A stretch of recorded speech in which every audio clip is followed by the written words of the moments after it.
must be wondering why it is very important to find the talent of a person scientifically and professionally. Talent-based learning. Now we are on the purpose. Pablo Picasso once said that the meaning of life is to find your gift, and the purpose of life is to give it away.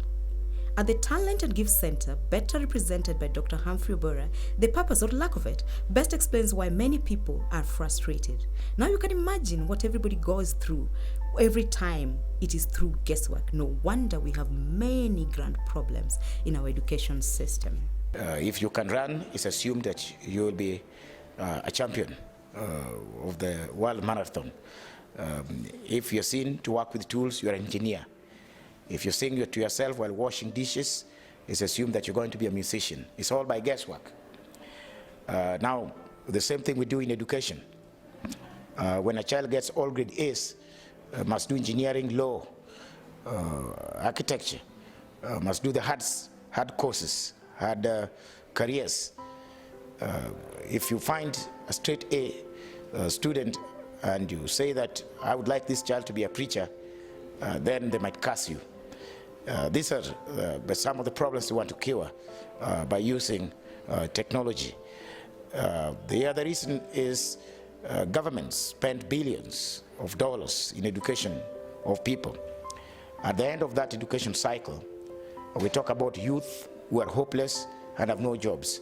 Why did you invest that much money if you could not anticipate the great results? Why would you spend your money as a parent, sell your property into a process that gets you somebody to come back and ride a motorcycle in the village with you? It doesn't make sense.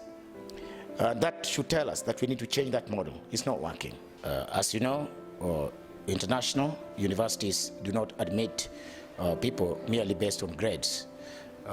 Their focus is in your talent. And that's why they say, we shall admit you even if you have low grades or no grades at all, as long as it can be explained. That explanation is usually from the talent report that is available in the international database. This is very important because if we had this process in every region of a country in Africa, it will be able to capture the information of a young person or an adult within a village.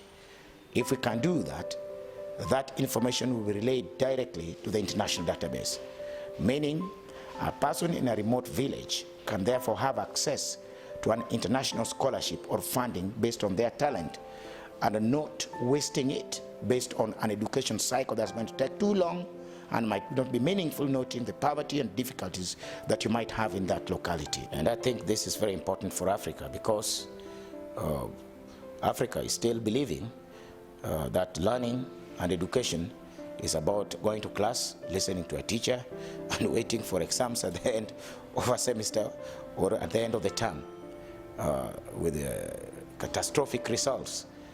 That's why in all African countries, in all the years of the independence, education is not really an improvement, but is somehow coming out to be a problem. You cannot explain why you've been spending billions of dollars in this youth and you end up with them being jobless and creating all the problems that we associate with the youth. I think this old model must stop and a new model must come in. What is probably worrying is that even our institutions of learning, if you listen to the advertisements, that coupled even with support from government, when they give advice to the youth, they tell them to follow their passion, follow your interest, follow who you are. Hang on a minute. How does a youth follow their passion? How do they follow their interest? How do they follow their talent? When they don't even know their talent, even the teachers do not know, the parents don't. How do you follow what you don't know? I think it's high time that our institutions become serious. It is important that in Africa, that we might need to bring new legislation that will need to really support young people, because if we continue with the old idea of career days, open days, and then people sit on the desks and then you are told, which course do you want? Then you say, oh, you are looking for sciences, go to that desk. You're looking for what? Business, go to the other desk. And then you're saying you're doing a careers day. Come on, Africa, we got to be serious. The technology is here, and we got to do something which will enable us to bridge that gap between Africa and the developed countries. Others will keep on moaning about the fact that Malaysia, Singapore were the same level with most African countries, and now they're 20 times ahead of us. It's simple. They embrace new ideas, because learning and general education is not about what we know or what we knew. It's about what is to come in years to come. And anybody who is talking about only what they know or what they have known is not doing any good service to the young people of this continent.